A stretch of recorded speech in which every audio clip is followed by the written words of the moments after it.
Hello guys, ito ang video content ko sa Ubay, Bohol.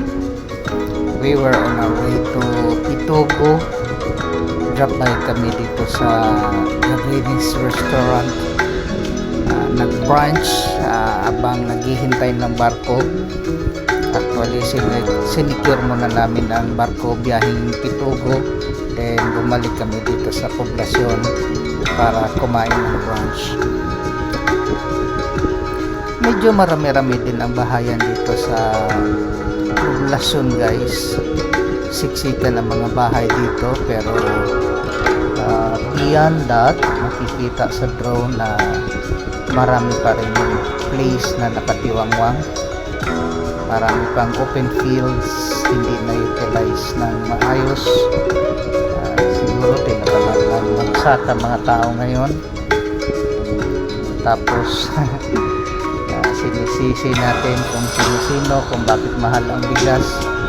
Kung puro tayo export dahil wala na masyadong nagsasaka, tataas talaga ang presyo ng ating bigas. Anyway, that's none of my business guys. That's the port of Ubay, Bohol. Yan yung papuntang Bato Leyte, Hilongos as well. It takes less than 3 hours or 3 hours more or less ang biyahe papuntang Leyte.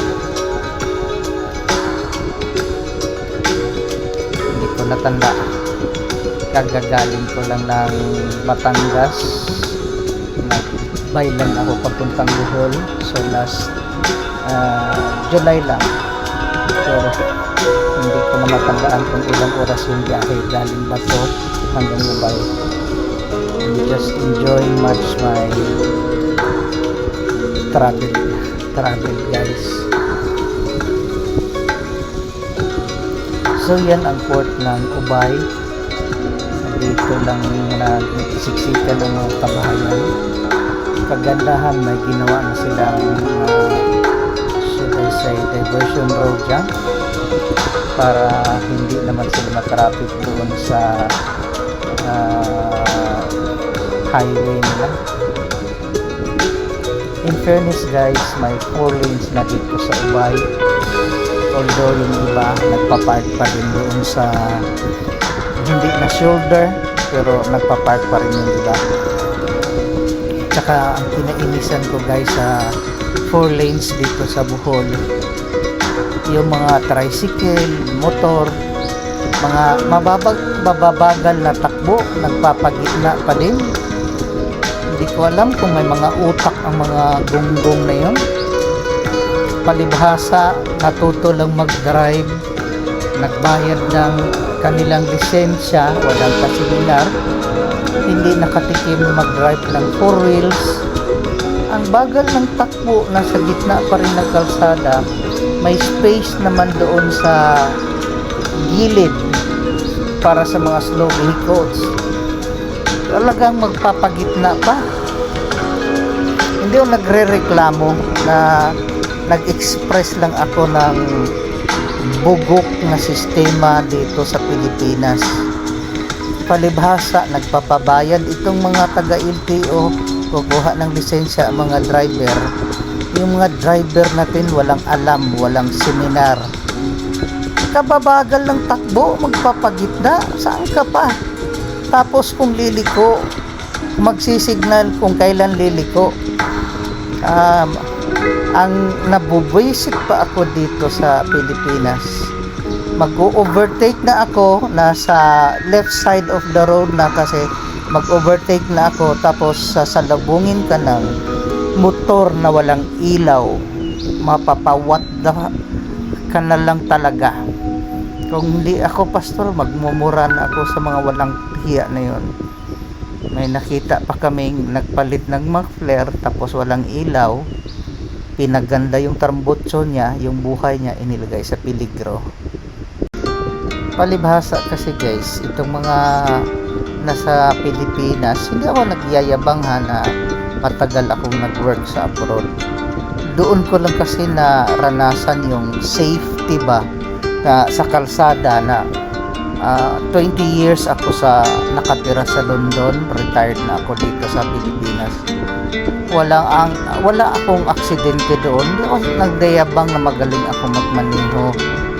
Yung safety awareness sa UK, and I could say UK drivers are the most safe, the safest drivers in the world, guys.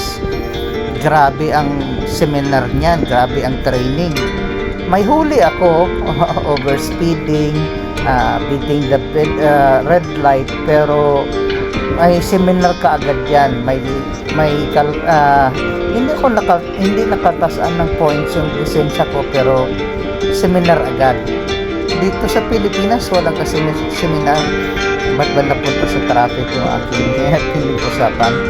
Anyway, that's Ubay, Bohol, guys. This is quite progressive. Alam ko mayroon silang Alturas, at mayroon silang dalawang pier, mayroon Union Pier papuntang Pitugo, at saka yung Ubay Port papuntang Batolete. Thanks for watching, guys. Please subscribe to my channel. It helps me a lot, and see you in my next video. I wasn't in with the in crowd, just a number in a small town. You know that hip popularity list? Well, I was like way down.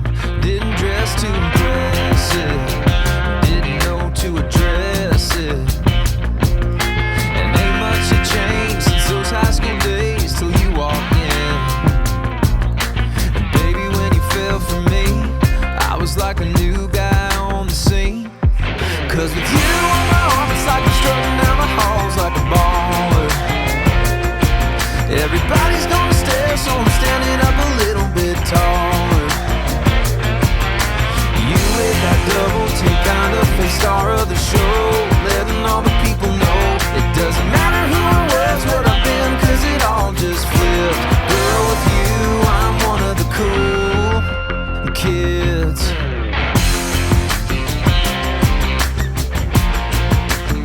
You got that way too pretty, little southern, little city. It's all the girls jealous, turns on the fellas, but it's you and me getting kinda frisky. I ain't trying to rub it in, but it's hard to hide a jackpot win. Cause with you on my arm, it's like I'm strutting down the halls like a baller. Everybody's gonna stare, so I'm standing up a little bit taller. You with that double take, kind of face star of the show, letting all the people know it doesn't matter who I was, what I've been, cause it all just flipped. Girl, with you, I'm one of the cool kids.